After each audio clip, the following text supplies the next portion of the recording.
You're listening to the Pelicans post-game report on the PRO Media Network for all things Pelicans. Perfect. Fly Pelican, fly Pelican, fly Pelican. And I tell them that birds of a feather flock together. Fly down, I'm a Pelican forever. Pelican forever. Ain't gon' lie, I feel flyer than I ever been. We stay ballin', this New Orleans, I'm a Pelican. It's going down in the nest, wild, wild west. Come in town and do best, show us some respect. 3-point threat, I better make it rain. If it's up, then don't jump stupid like your ankle sprain. Always said, never hate the player, hate the game. Jumper where the dame late, punch a train. Post game, big Q, talking about business. Bird gang, YouTube, they ain't flocking with us. Lock up the division mission, get into the finals. Finish competition, then it's going win the title. I know this flyer than you can get. Such a threat that the ref just might call a tag. You could double, you could press, but you can't check. Right, left, slide by you like a Eurostep. Fly Pelican, fly Pelican, fly Pelican. And I tell them that birds of a feather flock together. Fly down, I'm a Pelican forever. Pelican forever. And never, and never, and never, and never, and never, and never say birds of a feather flock together. Yeah, fly down, I'm a Pelican forever. Pelican forever. Regardless, I just feel bad for the Wizards, and I feel bad for the Pelicans. It just, I mean, for the Wizards, for the Pelicans, for the Jazz, like it just sucks, man. You stink all year, and you have all this hope. Like there's pros and cons to the flattened lottery odds, man. Like you still didn't win 20 games.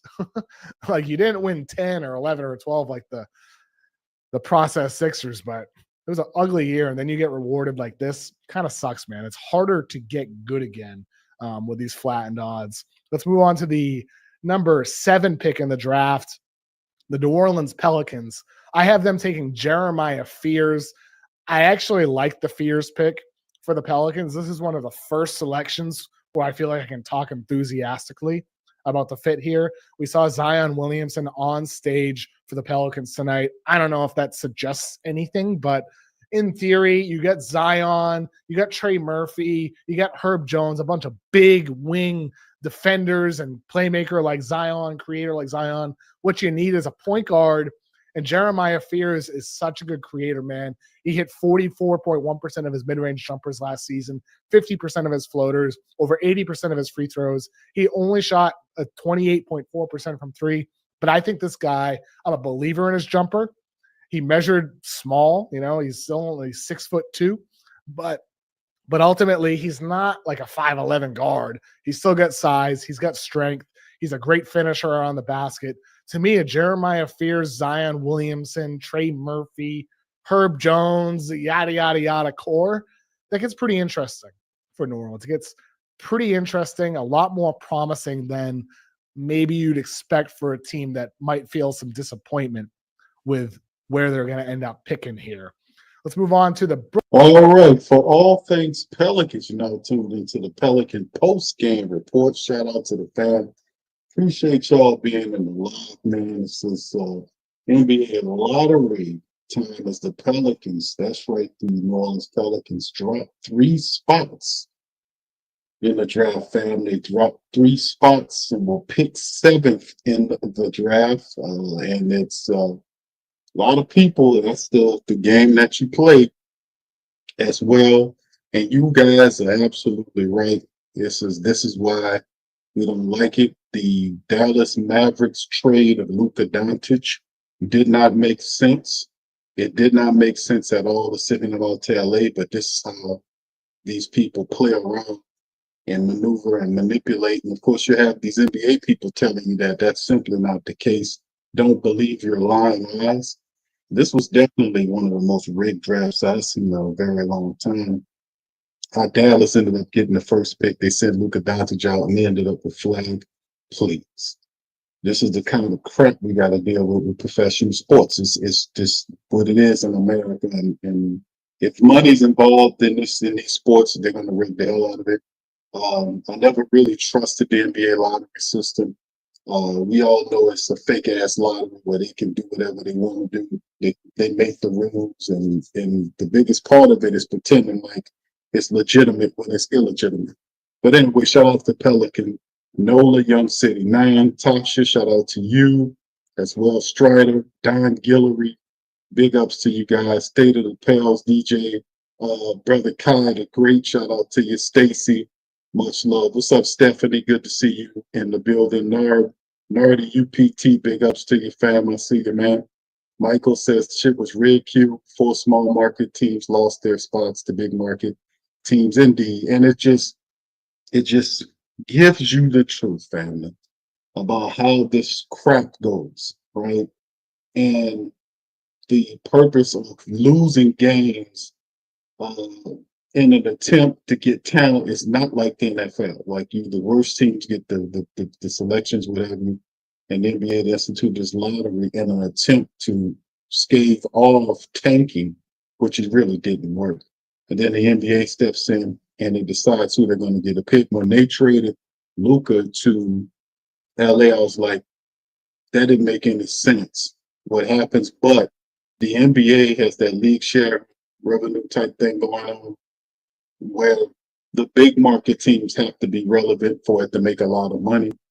And that's what they're doing. So it's very crazy. It's messed up, but indeed it is what it is. And guess what? Guess what, Pelican faithful? You're going to have to build the team the correct way. That means you're going to have to, if you find the right draft pick to fix your team, you're going to have to, if you need to make trades, you're going to have to do it. You're going to have to get the right coach in place. You're going to have to do it the good old fashioned way, family, which means just doing it smart and doing things that make sense and like that. Now, of course, I wasn't too much looking at it. I'm thinking, well, the Pelicans fell. They were top 4 as far as the time prior to the lottery. But you can never put your hands or your faith in the lottery system because, like tonight, the Pelicans moved from they dropped 3 spots back in the draft, and I played that little skip that skip right there early on from the inside. Kevin O'Connor from Yahoo Sports, who actually had a pretty good pick for the Pelicans and Jeremiah Fields. So I just wanted to talk about that, with that being out of the way, and the fact that number one, seeing and you see Zion that was at the lottery, seeing that there kind of gives family members, shout out to Real Right, the articles for the daily.com talking about that with the Pelicans, them showing Zion at the lottery, him being involved there, was a thumbs up to a degree of support for Zion moving into the season. You don't have a team without Zion Williams. Let's just keep it hovering. And whoever the Pelicans get out of the draft at this position, if they ultimately, because they could draft here or perhaps trade the pick for an asset. We don't exactly know what Joe Dumars and Troy Weaver is going to do, but it starts tonight, right? As we find out our position, and of course, there's going to be some movement as we get closer and closer when the actual draft starts to happen. In a few months from now, we'll be able to see exactly what's in play. If the Pelicans want to move up into the draft, or if they want to trade the asset for a player, whatever the case may be, now's the time to kind of figure this thing out. So big ups to you, Craig. I see you, fam. Michael, shout out to you, DJ Primetime. How you doing, sir? Big ups. He said, Nord UPT said, that's why I don't watch basketball games. Well, because this puts like, it's like watching boxing. Y'all know I do Ring Kings boxing. To Ring Kings boxing, where like I do college basketball. I mean, not college football, and do professional boxing. Love boxing. I love boxing as much as I love football, as much as I love basketball. But it's the same stuff in boxing when you see guys get robbed on cards and all this kind of stuff. It just sours you to the to the game when you can obviously see the corruption. You can obviously see, and that's the thing that really kind of sours you to it. You know what I'm saying? So I understand where you're coming from. All right, Josh, how you doing, fam? Appreciate you as well. Stacy says, Q, we don't have cap space, so we can't trade the pick for veterans. We have to live by the draft. We got one pick. We got one pick, Stace, and we gotta make moves to do. But if you look, and let me see if I can pull up the Pels current draft charts. Now that we know where we're positioned, let's talk players, fam. Now we know where we are in terms of where we're going to pick at. Fine, okay, that's out of the way. We're not going to get a top 3, a top 1, top 3, whatever the case may be. We slide all the way down where we are. Now, what's the next strategy going forward? Now, on our team we have John, we have all these guys. We know that Bruce Brown is not going to be here. We know we're not going to be able to retain him. We do have Jose, Jordan Hawkins, Kelly Olynyk, Yves Messi, Alfred Payton, Antonio Reeves, Carlo Mekabic. We have who else we got? We got a couple of other, Trey and all the other guys. CJ McCollum back for another year. So we have DeJounte Murray ultimately when he gets healthy, and of course the Pelicans going to have some undrafted guys, or to fill out the back of the lineup or whatever. But what goes on here, fam? What do you guys think we should do moving forward? Now that we know that the draft is over with, let's position to strategy. What do we need to do next? In terms of what player fits with the mix that the Pelicans currently have. And what I'm asking to you guys is put your basketball and GM caps on and tell me, what is our biggest position of need to you guys? All right, we all the Pelican faithful we in here. So let's start thinking about what's the next move. Now we know where we pick at in the draft coming up. What's the biggest need for the Pelicans and the basketball team? Okay, I know y'all guys gonna say head coach Q. We got to get the head coach. You're right. It appears right now that the damn head coach ain't going anywhere. So what is the biggest position of need for the Pelicans coming? What do you guys think? Fill it in the comment section. Let me know. What I got on screen currently right here, some NBA draft from. This is after the lottery happened. This is with the picks what they're going to lay down in terms of what they believe will go. Now, of course, the Mavericks get the pick, which is totally ridiculous. In my estimation, end up with the pick. That is totally ridiculous. But in the end, it is what it is. Cooper Flag definitely is going to be the pick. So he'll end up going to Dallas to replace Luka Doncic and be Cooper Flag there. Doncic to trade. They worked it all out. We get it. The second it's the Spurs. The Spurs are there. They obviously pivot with Harper, and the Spurs unbelievable. The Spurs, what they were able to do was ridiculous. The Spurs win big, and then they come back again and they get a top 2 pick there. And they're looking at Dylan Harper and Wemby. And, the Spurs are about to take off like a rocket, man. For what I know, that's their cross-state rivals. But they're about to get up there really quick. We know Pop kind of retired. He's out of the way. There's a new era of basketball in San Antonio. That's got to be something, man. I don't know how you guys feel, to see Coach Pop not on those sidelines anymore, him going, and now you have a whole new era about to start in San Antonio with Wemby and Dylan Harper. So this is going to be interesting. Outside of that, Ace Bailey. In this mock draft, they have Ace Bailey, the Rutgers teammate of Dylan Harper, going to the 76ers. So that's going to be interesting as well to see how they try their movement going forward. And then the Hornets, we feel like Trey Johnson, outside of the top 2 guys that are obviously really good players. I think Trey Johnson was a player that a lot of people, including myself, I love Trey Johnson's game. The guy is like instant grits with his offense. He can shoot the hell out of the ball. He can fill it up. And it's just talented. They're looking at the Hornets grabbing Trey Johnson with the 4th pick in this mock draft. The Jazz, VJ Edgecombe goes to Baylor. From Baylor to the Jazz. Right, there's a lot of people anticipating Flag to get there. And then as you go down, you see the Wizards, you get Khan there. And then the Pelicans at the 7th pick, Jeremiah Fears, 6'4", 180 plus from Oklahoma. Guy can play. If you've never seen him play, look him up. Pelicans, no lottery luck for the Pels, but they get a chance to put another piece in place in their attempt to rise from mediocrity. Fears is a fun, flashy, explosive player who has a ton of upside. He's not yet a consistent shooter. He's a bit unproven, but he's got tantalizing talent and will be a great addition to the Pelicans backcourt. We know DeJounte Murray is currently dealing with issues. So it's going to be interesting to see exactly like that. So it's very interesting, man. To be honest with you, the family was saying, yeah, Q is point guard, point guard, point guard, point guard, point guard. So who do you guys like? Do you guys like Jeremiah Fears? I think Fears can play. A lot of people like the kid out of Florida. I don't know if he goes this high, as well. I don't know if he gets that high. A lot of people have him in between 10 and 20 being picked. A lot of people don't have the kid out of Florida going that high. Well, inside of the top 10 anyway, but who knows if you like the guy that might reach out and grab. But point guard obviously is the position you're looking at about fixing.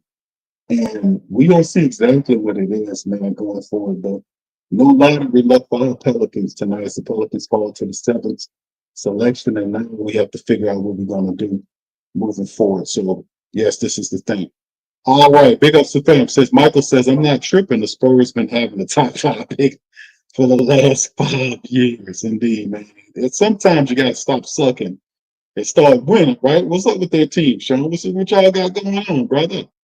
All right, Kev, D720 says the Mavs getting 1 and the Spurs getting 2 had like a 0.2 chance of happening. LOL.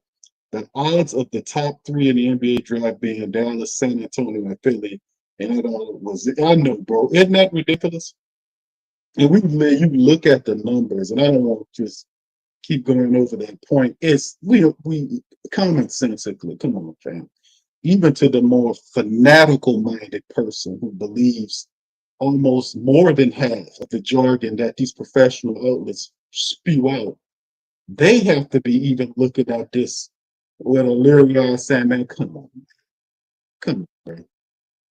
Come on. Now you put the piece, like I said, when you put the Luka Doncic trade and it had the support base ready to literally take Nico and hook him to, one of them old ancient tortures they used to do with the horses, where they'll tie you to one horse, your legs is to one with the horse, and then your other half to the other horse, and then they hit the ass of the horse, and they both run in different directions, and then next day you going in 2 different directions. That's what they wanted to do with that guy, right? And he was standing there all confident and cocky and all this kind of stuff, and he was talking big smoke for a guy that traded their favorite player, the number 1 player on the team. He was a little too cocky and confident for my taste. I'm like, man, this guy ain't nervous at all. Look at me, this, that, and third. But he, just like they all knew, that they'll end up with this shit, and they played the way it played. So it simply is what it is, man. And this kid did another thing for the Pale Nation. This man ends up in the Southwest Division. So does Dylan Harper. So, boy, if you want to talk about it getting rough in the Southwest for the Pels, fam, the top 2 players in the damn draft will end up in the division in which you got to try to see if you can do something. I mean, how you love that, Pelican Nation? How y'all feel about that? The number, crazy. The number 1 player, he's going to Dallas, obviously. And the number 2 guy, Harper, he's going to end up in San Antonio. So it just doesn't get any easier. But it is what it is. All right, Stacy says Hornets don't need trade. They want a superstar, if not Derek Queen. Hornets are trading that 4th pick. All right, thank you, Stace. All right, Sean says that's our plan. If not flagged, then Giannis. Okay, all right. Yeah, Giannis is that's gonna be an interesting offseason, fam, to be honest with you, about some of these guys moving around. Big man said it's rigged. Right, yes. DJ says a point guard, small forward, or a power forward for these guys. So yes, indeed. But these are some of the players that we've kind of seen here, fam, to kind of make mention of that as we kind of bring up, see if I can bring up some of the list of the players, man. But in the end, all I can see is the, and we bemoaned this point on the Pelican post game before we talked about what the team looks like going forward. A lot of people want to see the Pelicans take the step with Zion Williamson. Of course, Zion being at the draft, haven't heard anything about them making a commitment to Zion Williamson quite yet. But then with Zion showing up at the draft and doing this thing like this, it does kind of give you a kind of a nudge moment, if you know what I mean, to say, okay, hey man, the Pelicans, put Zion up there to be the face, maybe we can keep this thing going. They have an interesting team. The biggest question mark to me is not the draft, fam. You all know, to me, it's not the biggest problem. Should not say problem, but as far as I'm concerned, the larger issue to me is not the draft. It's who's your head coach, and can they win with Willie Green? And that's the thing that we really want to see. Can the Pelicans win with Willie Green? That's the thing, because whoever you pick, they got some good players in the draft. Whether some of these the top guys in the tops kind of slide down, you end up with a Jeremiah Fields or a Trey Johnson, a Khan from Duke, or a Derek Queen if you want that player, or any of these players that you see listed here on the board, Asa Newell, or some of these other guys, whoever the pick might be.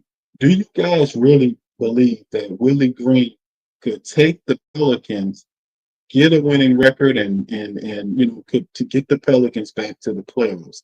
Because that's what I want to see. What is the ideology of that? What is Joe Dumars' vision? What is Troy Weaver's vision for the team going forward?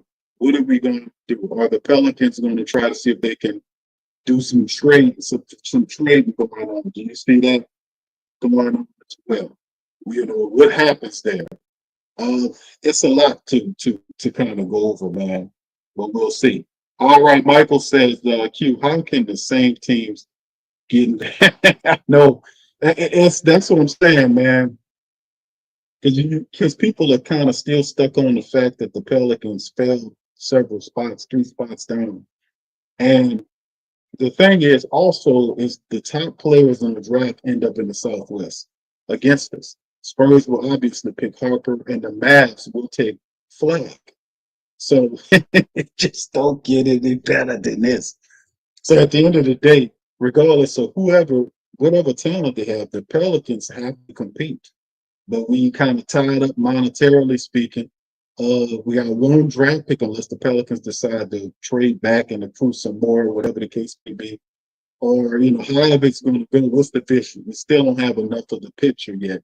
Even if we have this, we still don't have enough of the picture to find out what does a Joe Dumars, a Troy Weaver type of team look with Zion Williamson at the helm. Obviously, is Willie Green still going to be here? We've seen Willie Green in the draft room with the Saints. That don't automatically means that he's going to be around.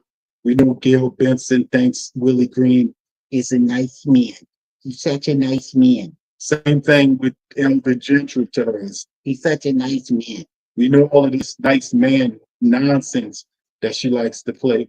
But is Willie Green really the coach taking the Pelicans into next season? The same guy that lost his team because he called himself, even though he's the softest coach in the NBA. That's quite the irony. That's probably why they pissed off. It's like, these some bitch telling us we saw, and he don't use no aggressive verbiage, and he's soft as a son bitch. So it's very strange and weird all the way around how we got change at the top, but none where we need to be at the leadership level of the guys sitting on the team. So how does this all work? Y'all enlighten me. If y'all put it in, y'all put in the chat, let me know how y'all feel. What's the direction? Give us the ID, the plan. Share it with the Pale Nation, man. Put it in the chat and let us also know that. Yeah, realignment. Yeah, them two extra teams that Silva talked about, which was he made mention of it a couple of weeks ago when they asked him about expansion. Now that they got the contract and all that worked that way, now they're looking at expanding. And obviously, the two teams, we know this for a long time, it's a terrible kept secret, that it's Las Vegas and Seattle. Seattle had the issue with its arena, which is why Seattle left the first time around.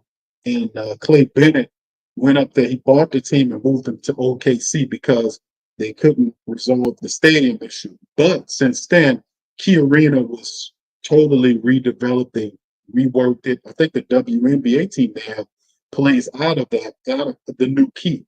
Really nice stadium. It's up to par. They really got it going. And then, of course, the T-Mobile, I think that's the name of the arena that Angel Wilson and all them play out of in Vegas. So those are the two teams, and no doubt about it, there's going to be some realignment that's going to happen. Perhaps the Pelicans will get kicked east. That might save their ass.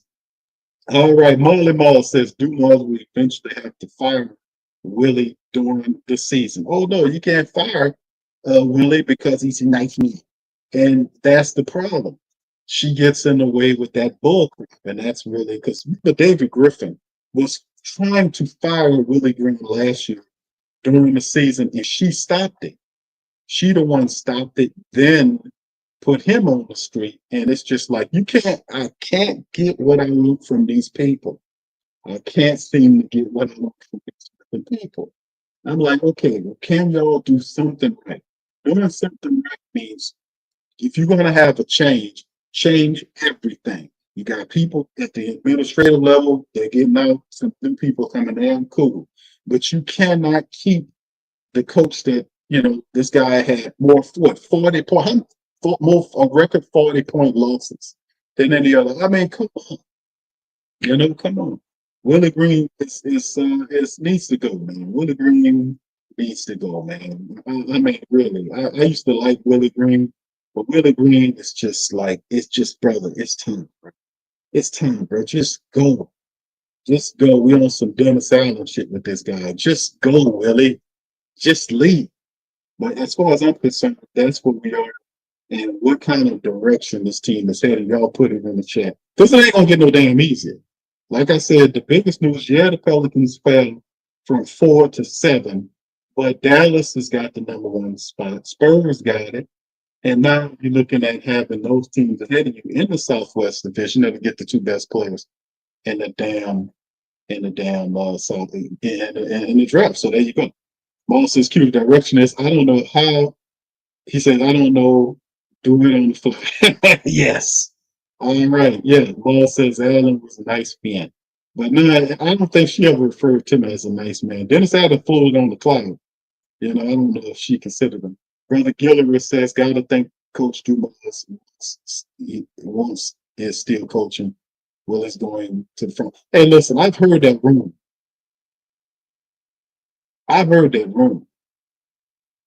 Yeah, he says that the Spurs taking Harper, they got Fox. Say, bro, listen, I mean, you make it work. Remember, Harper, he could play that guard or that off guard position play. He's just a tremendous talent. He's one of those type of players where you take him, you just figure it out, that type of thing. Like Willie. Stephanie says, "Q, do you think they get a good player at pick?" Oh yeah, they can definitely get a good player at 7. No doubt about it. Like I said, obviously we're looking at the guard position for the Pelicans as a position of need. A point guard is a position of need for the Pelicans. DeJounte Murray is not going to be ready right away. We know Harper is listed as the top guard in the game. And Jeremiah Fears is, and I was looking at all that game. Jeremiah Fears is a guy that a lot of people see at the Pelicans taking at that spot. And there's quite a few mock drafts that have Jeremiah Fears going there. So, like I said, he can play. But like I said, it moves the coach to kind of get him together. And I know a lot of people like Walter Clayton Jr. from Florida. He showed a lot in the tournament. I don't think a lot of people see him as a top 10 pick, but he got a lot of hard plays, very tough. So there are quite a few players that they have to look at going forward. But man, listen, They just got to do their due diligence. And Troy Weaver has a pretty decent resume in terms of draft, and not so much with Joe Dumars. He got a few of those guys, but Troy Weaver done a better job than Trey. So we just have to maintain. But yeah, no doubt about it, Steph. We definitely can find a good player at 7. It's just the identity of the Pelicans is something that we really have to kind of look at. What kind of identity is the Pelicans? What is the Pelicans' identity? Because Willie Green's been here for 4 years. He's not established the identity of what the team is. What is the identity of the Pelicans? Joe Dumars talked about toughness and all this other kind of stuff. He's the anti-version of with the weak and flimsy basketball type bullshit that David Griffin was pushing. Could Weaver and Dumars build a tougher team when the leader of the team on the floor is Willie Green, who's still weak? Does Willie get tougher with the players? Does his rhetoric change? People telling me David Griffin had to have an impact to some degree. Yes, he did have an impact to a degree to a lot of people that basically stalled out their abilities. Look what Trajan Langdon's doing with Detroit. They had a 1-year term. Now, why can't we have that? Because we can't seem to make all of the right choices at the same time. But those people have a 1-year term. It is not difficult. We need to establish an identity. We have to play behind the identity. We got to stop all this crap about this non-aggressive approach. And that is a part of why teams push the pails around. You hear guys like Draymond Green and the guy with the colorful dreads you split. What's his name? Butler, Jimmy Butler. These guys disrespecting the Pelicans or making mention of their toughness, and all this kind of stuff. And that has to change against physical teams. That definitely has to change. There's a lot of question marks going forward in terms of that, but at the time, it really has a lot to do with who the damn head coach is. Regardless of whoever the players is, we have to have a coach that knows what he's got and know what to do. Wimby says y'all got Wimby and Castle not even close to the playoffs or play in. They got to change the philosophy. I don't know just how good the new head coach that they got. I know he comes from up under Coach Pop, but that's a lot to be said about what San Antonio has got there. So, Sean, who do y'all think that y'all do, man? There going to be some moves going on. You do have Foxy and all that other stuff going on, man. That's going to be interesting to see exactly what they do, but I'm not really looking at the Spurs that I'm trying to get the Pels together, man. All right, Brother Wallace says, do they still have a big name coach out there still? Please get rid of Willie Green. Willie got to go. I know, yes, they still have a lot of coaches out there that the Pelicans can get with some leadership, a better resume, all that's available.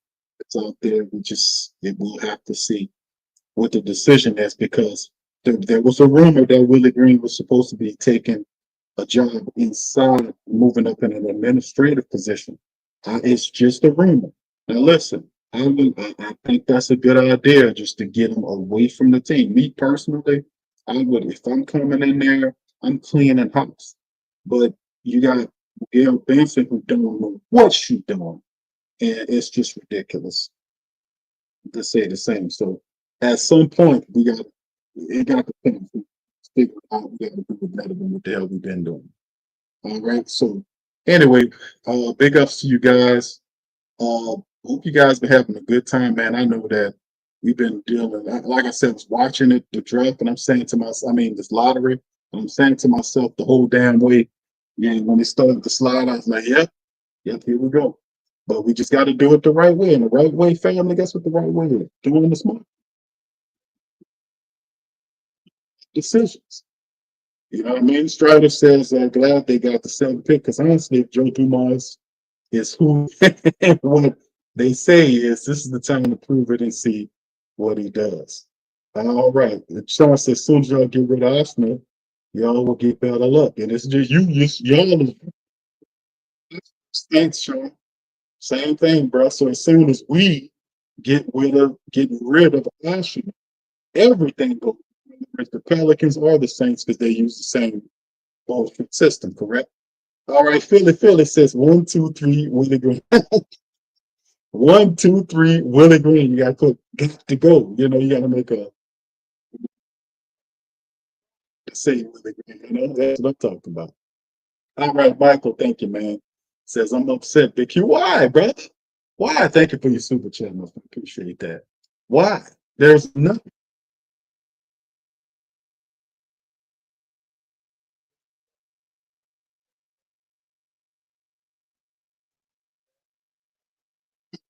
Just to be honest with you, knew that, I seen them slide where they were and when they got picked up there, I said to myself, I said, well, it just goes to show you that you're gonna have to do this, but make the right decisions. The team don't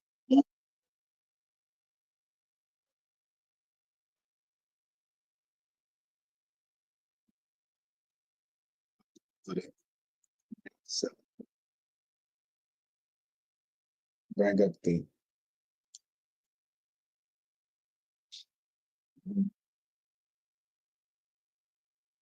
you see the Pelicans money from it. Like I said, not just the money, but the players that are still being involved on the team for the upcoming season. And we can win with these freaking guys. What's wrong with the Pelicans? And that's what I'm saying. It's like, okay, we need this, that, and the third. If you take a look at it, let me see if I can kind of get a little closer right here. Hold on, fam. You can't see if I can kind of get this a little closer. There we go. Now, as you can tell, here this is Sport Tracks Pelicans showing you the contracts, whatnot. If you look at the players, you got Williamson, Zion Williamson, keeping them healthy. But you're right, Sean. The health staff is a major part of it. Joe Dumars, y'all say you're glitching. Okay, LB, you dig, or y'all still hearing me? Put in the chat.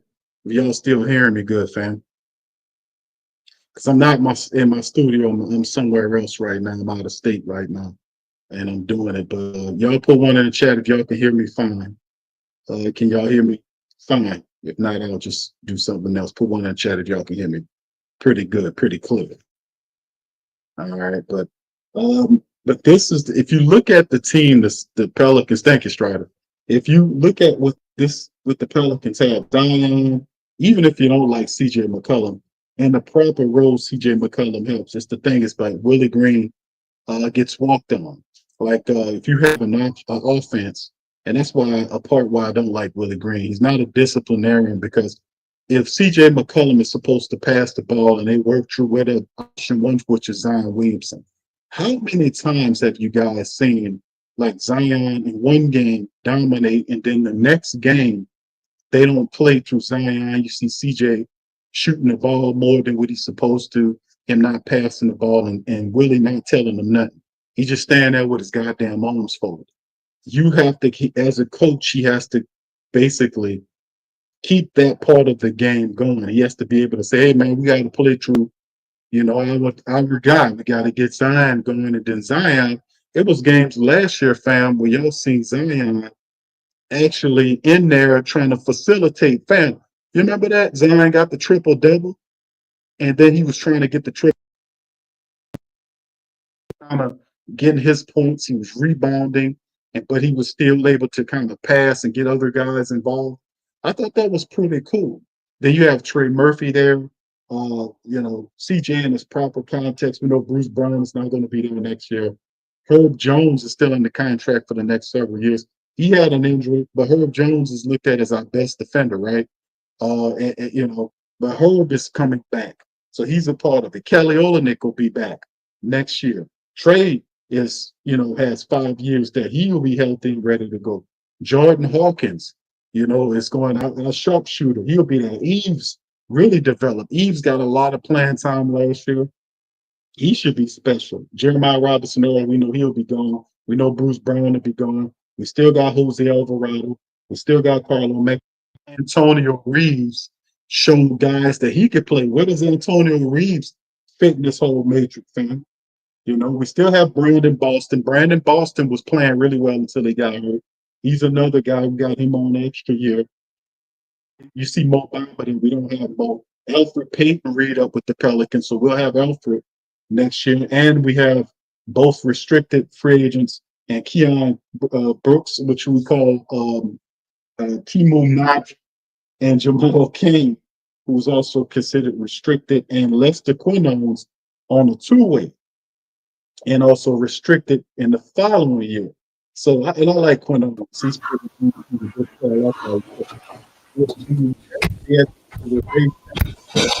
Pelicans win with this and possibly add another player to the mix in what we consider in free agency or whatever the case may be.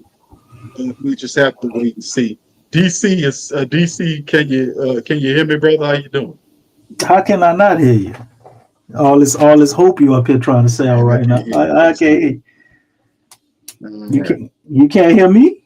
I can't hear you. Can y'all hear DC? I can't hear him.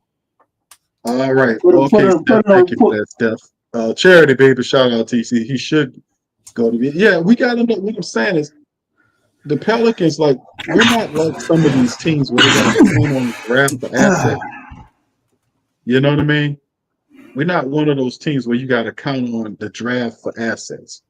We have players that we developed already that's ready to go in there and kick some tail. We just need to get the health staff. And Joe Dumars said in his press conference that he had to do some investigating to figure out what's going on with the injury situation. He said that. He was like, I only know what I know from being an outsider and watching it from afar, but I look into it. That's what he said. So he has to understand. Even we placed it on the media mind, fam, about the problem with Pelicans and these damn wretched injuries. All that has to change. All that has to get better. Can you hear me now? How it all works. Can you hear me now? Can you hear me? Yeah, I can hear you. Can you hear me? I can't hear DC. Something wrong on your side because the family hear me because Stacy up in here talking about me selling hope because I said you were selling hope. Just what I've been listening to these last 3-4 minutes. And yeah, you're damn right. You're damn right, Stacy. I wanted us to tank. I did. But you know what? Now I will never say that again because it is blatantly obvious to me that don't mean a goddamn thing. Because there's no way in the world the Dallas Mavericks should have had the number 1 pick. How is that even possible? How is that even possible? And all the teams that had the highest odds, they all were outside of the top 4. Except for what? Philly? Just completely laughable, man, at this point. Like, we knew it was rigged, but I didn't realize. It's like, damn, so all 4 spots are rigged? I thought maybe it was just the number 1 pick and maybe he had some randomness with something. But, the Pels end up with the 7th pick. Listening to Q go over this roster breakdown and looking at our possible future, which, it ain't completely horrible, but it damn sure ain't the best future that we could have because wouldn't it look a lot better with a 2nd, 3rd, or 4th pick at least? With the 7th pick, I don't know what we plan on doing with that. Well, yeah, you're right, Stacey. They had the Hornets in there. And I think Philly might have been the 4th team too, right? Let's see. The Hornets were the 4th team. So the Hornets were the 2nd team. So they got the 4th pick. And they might wind up with Dylan Harper. I don't know if I guess would the Spurs still draft him? They got Stephon Castle. You got De'Aaron Fox. Like, why would they draft Dylan Harper? So he's definitely not going 2. And then you got Philly with Maxey and I don't remember the other little zesty dude they got, but he good. He just zesty. But he might fall to the Hornets. Oh, there you go. You back? Can you hear me all right? I heard you the whole time, and the family heard me too. You just couldn't hear me for some reason. Okay. Am I echoing? Am I good? You echoing slightly. Well, not really echoing. It don't sound like how it was. Just as long as you guys. Go ahead. Y'all, Oh, you good now? You good now? You good now? Yeah, that's right, Don Guillory McCain. He was zesty. I couldn't remember his name. I just remember how zesty he was. DC, what's going on here? The dude in Philly. I was saying they probably won't take. They might not take Dylan Harper because they got Maxey and they got the McCain dude. Don Guillory had to remind me of his name. Oh yeah. Oh, the dude that be on TikTok doing all the work. Yeah, that guy. He painting his fingernails and all that stuff. You can play it, bro. Yeah, he can ball. I ain't discriminating on nobody. If he can ball, he can ball. What you do off the court, that's on you, dog. But Fact. but damn, how many times? But Dylan Harper might wind up with the Hornets, man. What's going on, Q? You got malfunctions on the board? I ain't say nothing about the secret contract.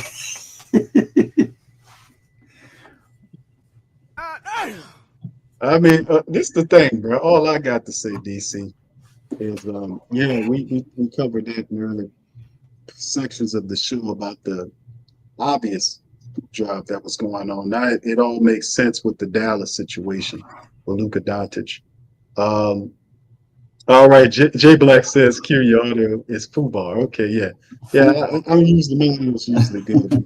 I'm not in the studio, bro. I'm kind of operating. I got this new laptop. I'm out on the road moving around, and I'm trying to make it make sense, bro. So you extra quick on the trigger. Nah, you used to be slow. Huh? I say you used to be slow. Now you're extra quick on the trigger. You hitting buttons before they need to be pushed now. Well, I was just trying to see some stuff going on with it, but yeah, that's okay. But I appreciate you, Jay Black, for letting me know. I'm testing some new stuff, bro. So y'all just be patient with me on that. But yeah, DC, go ahead. Let's talk. We were talking about basically what's the next step now with the Pels. Let's trade the pick. Trade the 7 pick. Yeah, like I don't. What can we go get, man? Can we get Giannis? Can we get Ja Morant? Can we need to start looking towards acquiring another player. You can't really depend on having DeJounte Murray and what that can turn into, and CJ McCullough as being your other guy. Like we might have to move in another direction for that. But so I say field trades, man. Look at who's available, who you possibly can get before or on draft day, and I would be looking to trade, man. If I can get a center, we still need a center, in my opinion. I think Misi can be what? Your stuff cutting in and out. I can't hear what you're saying. You sound like you're saying something slick, but I still can't hear you. I just know you, so I know you're saying something slick. I didn't say anything slick. What would you say? What did you say? Huh? You said a center. A center, yeah. We need a center. We still need a center. So if we can, what happened? Good. Oh, am I echoing or something? What's going on?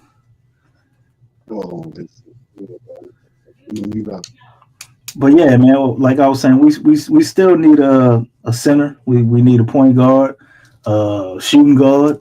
Like, so any one of those premium guys, if we could run across and get somebody like that while moving off DeJounte Murray or CJ McCollum, which, I mean, at this point, if we can actually get a coach, CJ might not look as bad if we had a point guard and a coach, as long as you don't have him holding on the ball and trying to take 20 shots every game.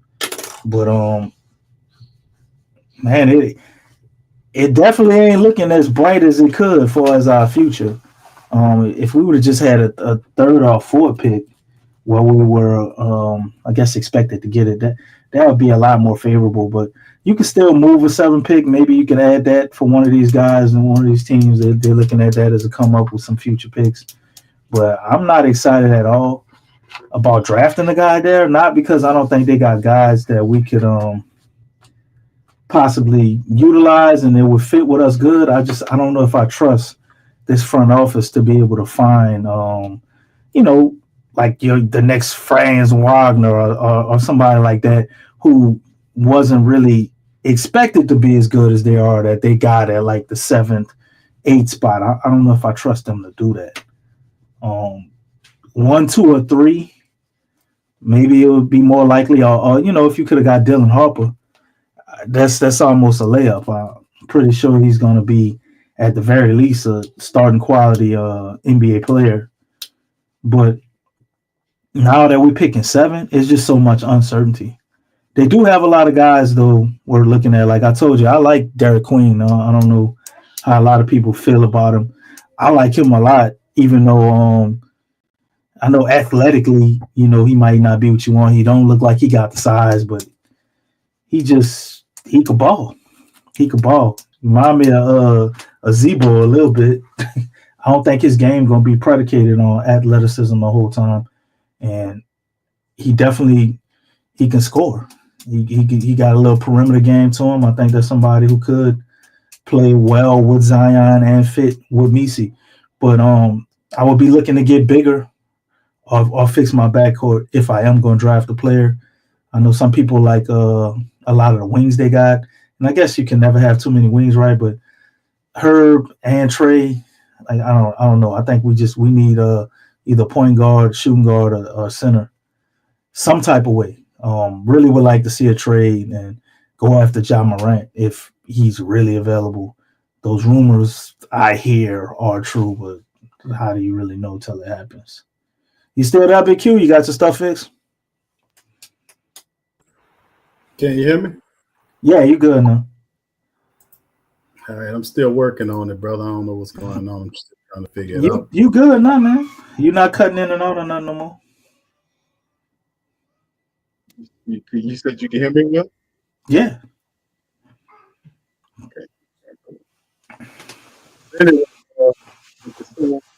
you want another. Now your audio cut out.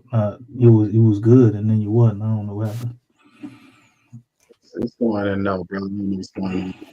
I'm gonna work on it, but yeah, I'm just confused about the center. Why would you want another center, bro? Messi is not the answer yet. Messi still needs time to develop. Also, Messi is not the center for where the NBA is going. Or if you're looking at where the NBA is going, you need multiple big guys now, man. The days of just having a 1 7-footer or one big guy at that spot, it's over. Like, look around in the playoffs, man. Like, you got height out there. If you're not gonna go height, you got to have premium talent all the way across the board, like a Boston. And you even looking at them, they still got height though. So it's like you have to prepare for double big lineups. We playing in a division with Wemby. You got Memphis who got Edie now. You don't know what he gonna turn into. Messi ain't enough. You know what I'm saying? Like he's good, and I would like to keep him, but you need somebody else to that. And if you can get a big, preferably one that could shoot or have at least the ability to threaten from the outside, because we have Zion Williamson, I think you do that. Man. But you need that as well as the other stuff too. So I'm not like saying, okay, I would get a big or a point guard. Like, no, you need both. You still need another big, and you still need a point guard. Jose gonna get hurt. We don't want CJ McCollum running the point. DeJounte Murray is hurt. We still need a point guard. And we don't even know. Hopefully, DeJounte Murray can come back and be the guy he was. But we don't know what that's going to look like. Yeah, you got point Zion, but okay, what about when Zion not in the game? You still need a point guard. You know what I'm saying? So it's just a lot of different variables. But I think getting bigger should definitely be a priority for the Pelicans, because a lot of us getting pushed around and punked and all of that has to do with us being small. Well, yeah, Q.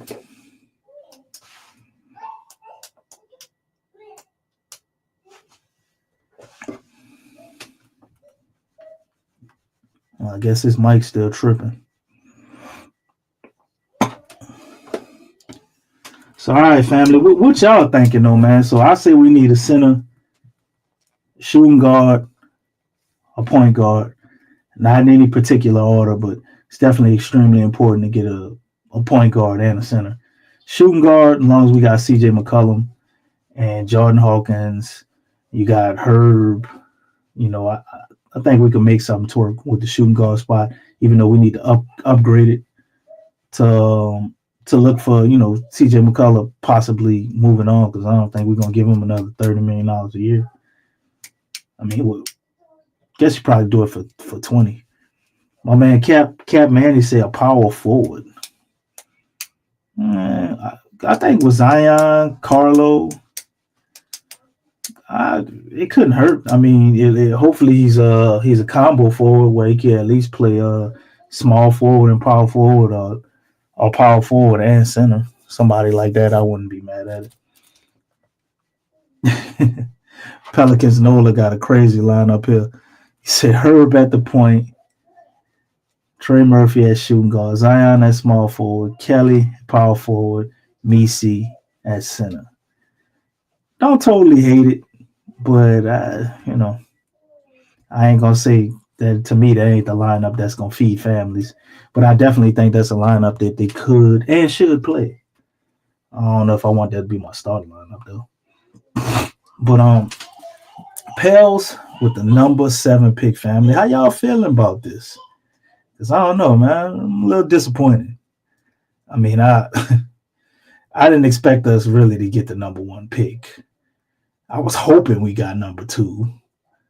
But I thought they would at least get like a 3rd or 4th pick. Number 7 pick. Man, it's just like a kick in the face at this point. I feel traumatized, y'all. We sat through all this tumultuous, disastrous basketball, and we walk away with nothing. Well, I can't say that because we don't know how it's going to turn out. If they take that pick and they're able to flip it into something, then it very well may work in our favor. But, man, at this point, to make me happy, they have to fire Willie Green.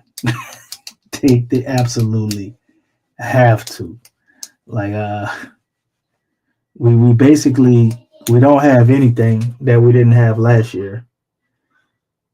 And we coming back into this fully embracing Zion with no plays for him. No vision for him. Nothing different. Maybe, well, you know what? I can't say that. Joe Dumars is here, so hopefully Zion gets some foul calls. You know what I'm saying? Joe was in the front office up there, working the player discipline department, and he says he's had some conversations with Zion. He has a direct line to Adam Silver, so maybe Zion don't get hacked as much. Maybe that's the upgrade. Oh man, Hakeem Baptiste has an interesting comment here about one of the Duke prospects.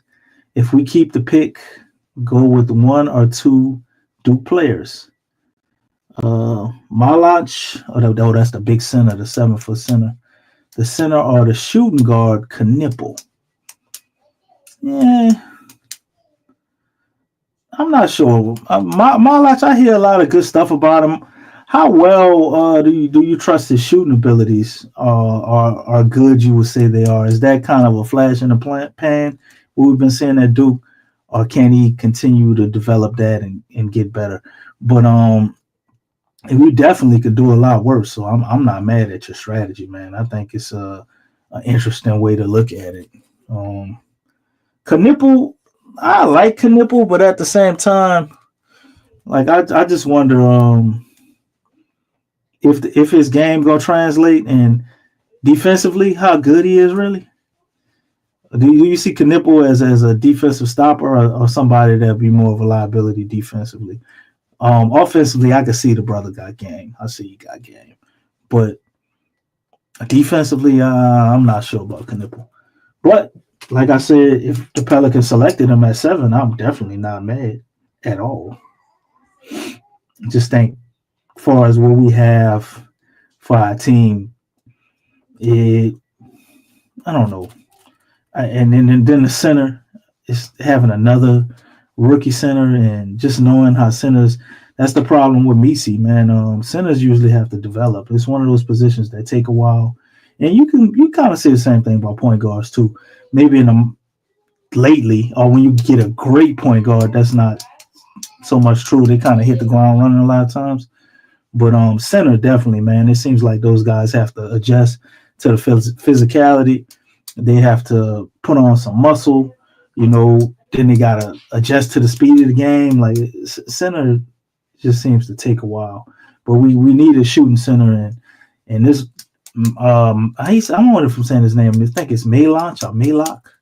But I know he can shoot 3-ball a little bit, and he's pretty nimble to be so big. I done seen him switching on the players smaller, and he's impressive defensively.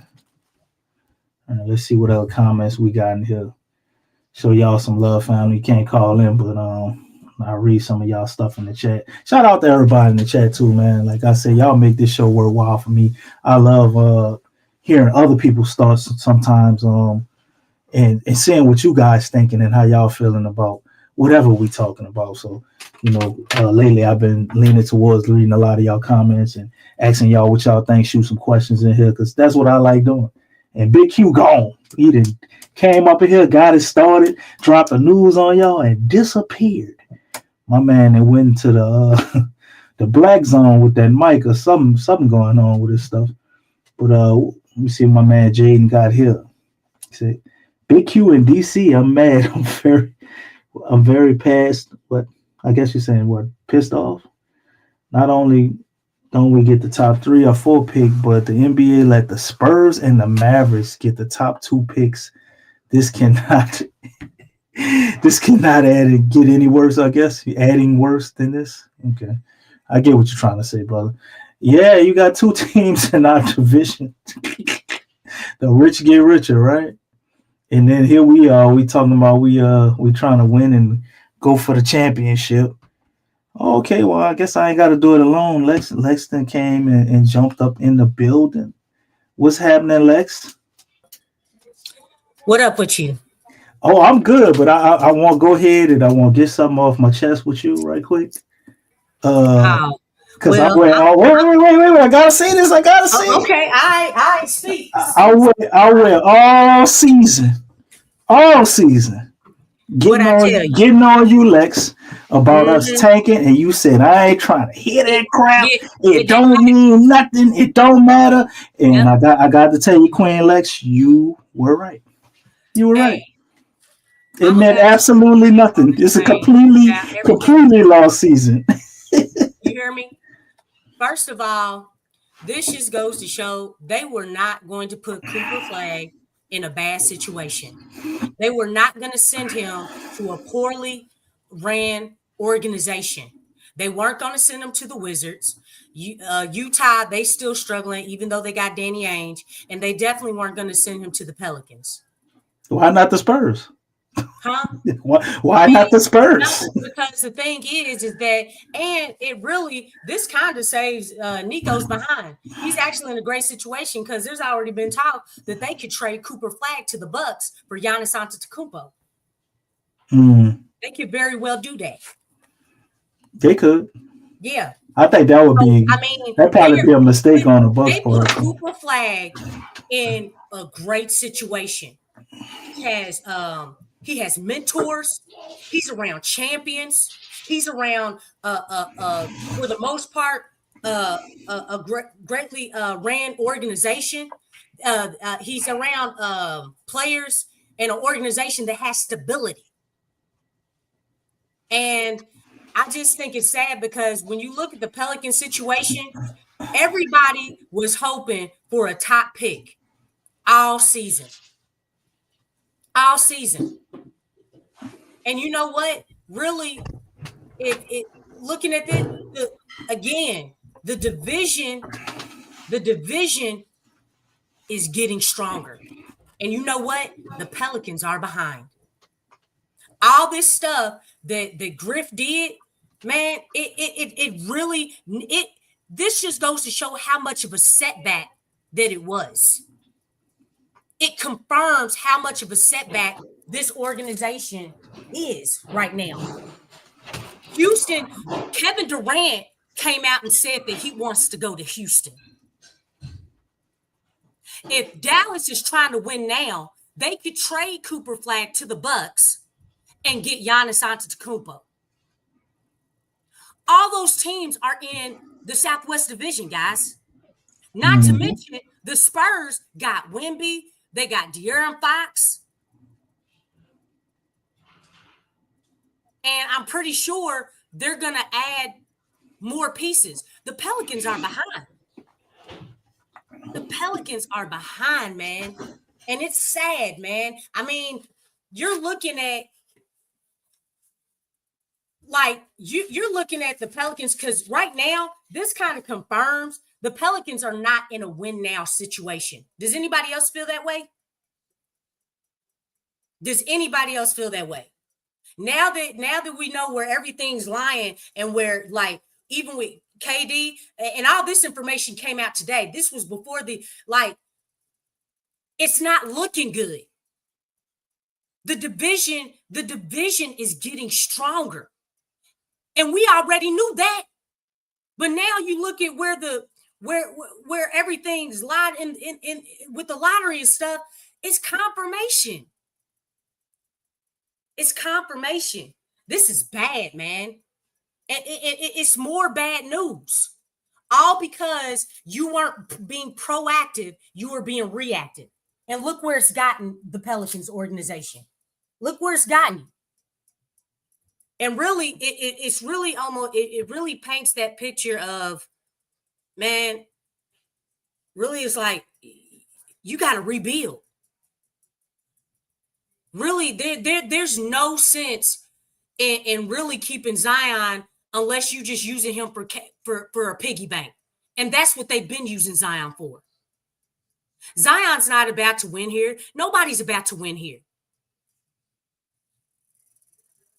And I mean, we can tell ourselves that, oh, it's going to be okay. You know, we're going to give Joe Dumars a chance. Man, this is bad because other teams are steps with a whole bunch of S's at the end, steps ahead of the Pelicans.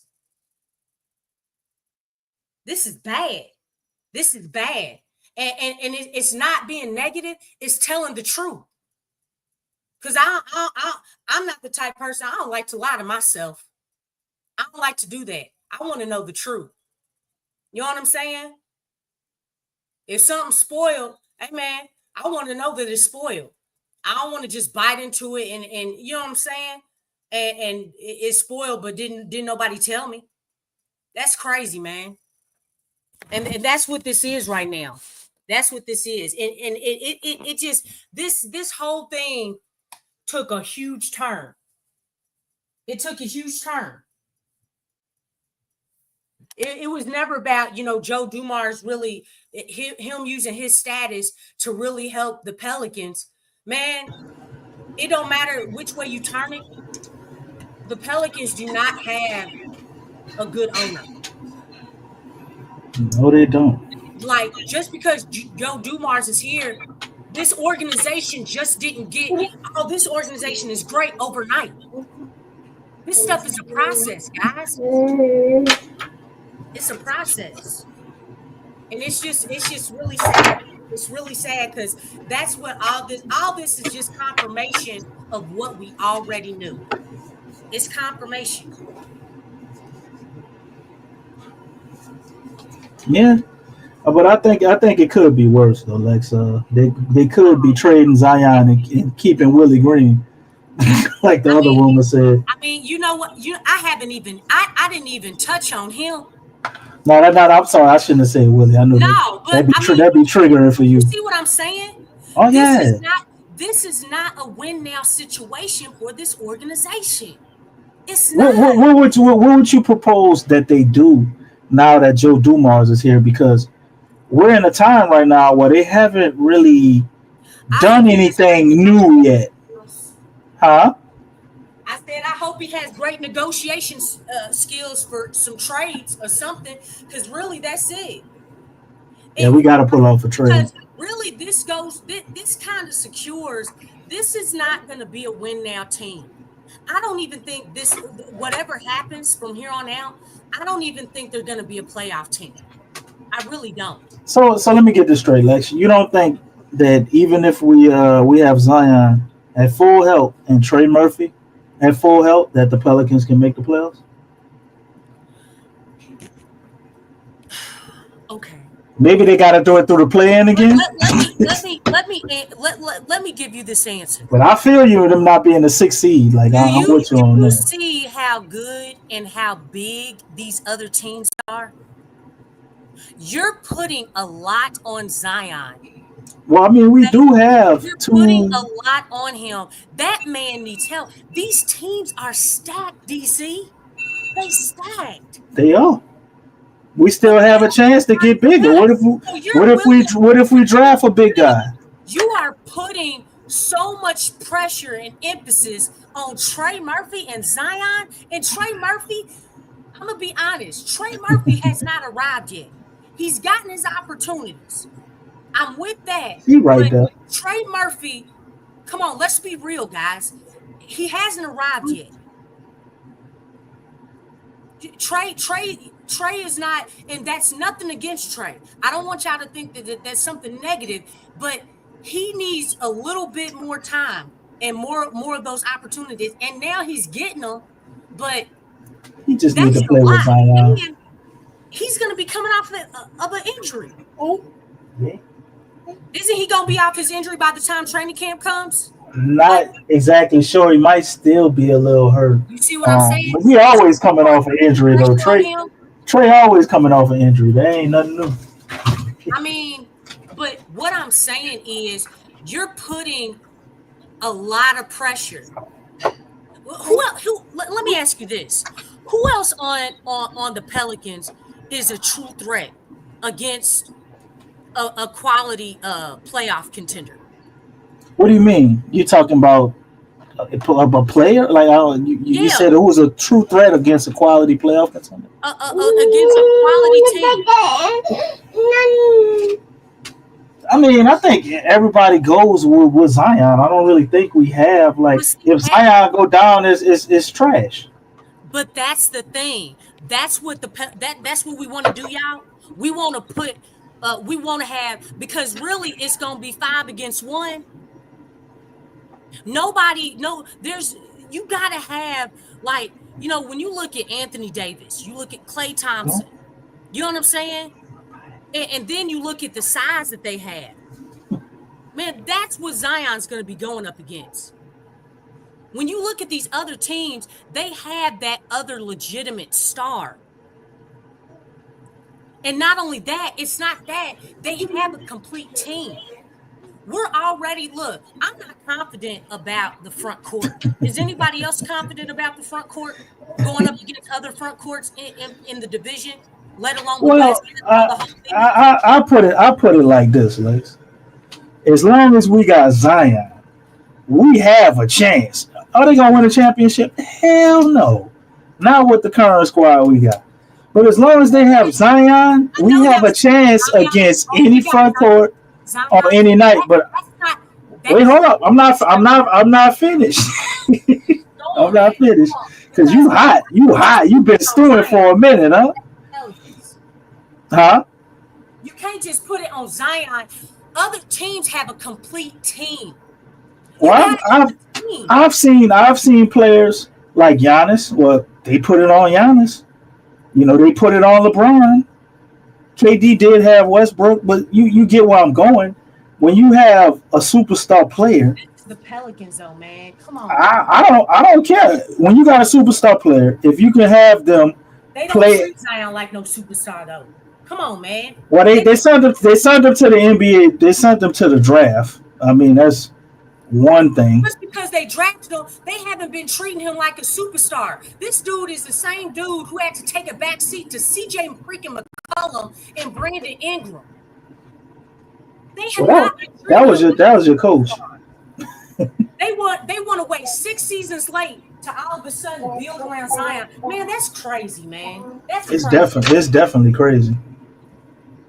But all I'm saying, if you got Zion, you have him playing at the level we know he's capable without getting hurt, you got a chance. You are absolutely right about what you're saying, about how they treated him, about not having another player outside of him that could possibly carve up a playoff contending team. You're absolutely right.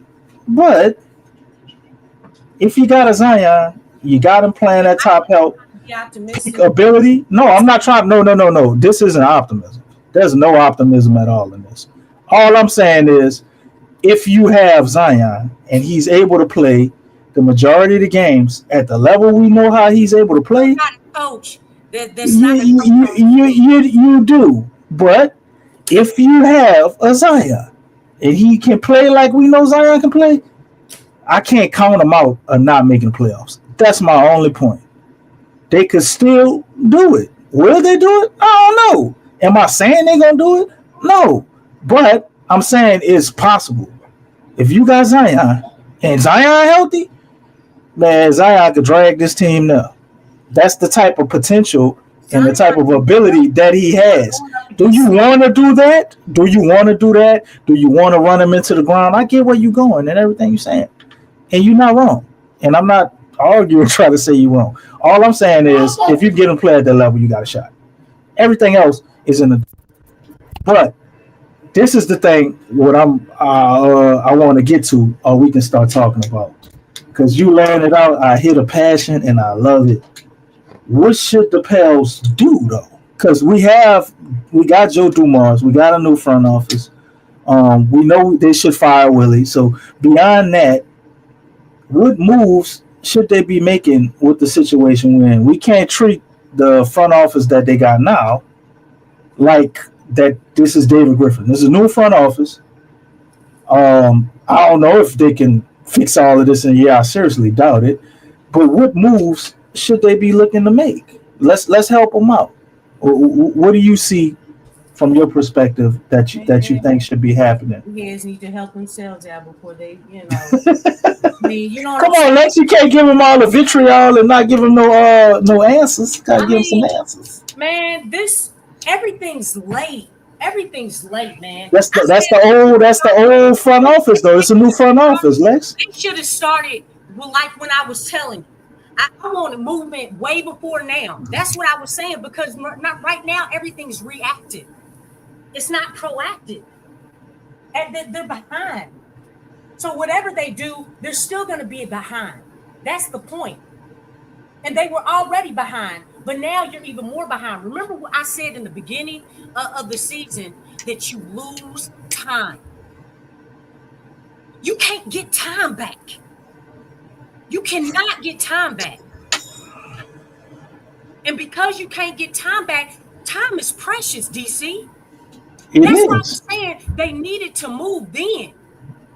It's a new front office, though, Lex. You can't hold them to the standard of the old front office. So what can the new front office do now? You can't wait until the end of the season to get rid of Griff. You should have did that before so you can start preparing for the off season.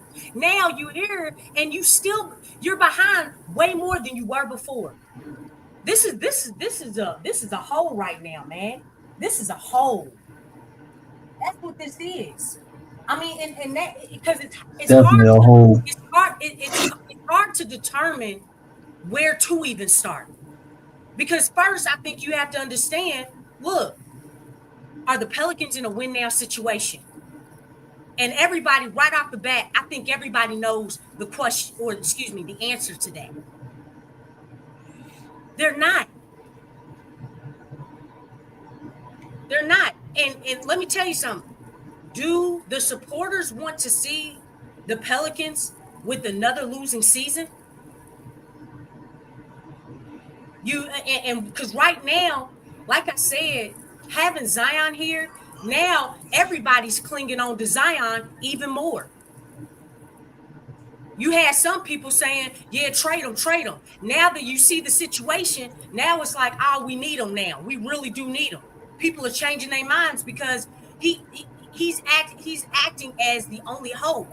But it's like, you still need a team around him. You still need a team. And really, man, Joe gonna have he got a lot of work on his hands, man. What would be the first player that you go after? Pretend that you in the front office. You can make moves. We can't go back. Time is precious, like you said, so we can't go back. It's already done. What can we do right now, moving forward, to start to catch up? Because, like you said, no matter what we do, we'll still be behind, and I agree. But what can we do right now to start to catch up? Man, the Pelicans look more closer to a rebuild than anything else. They look like they close to a rebuild.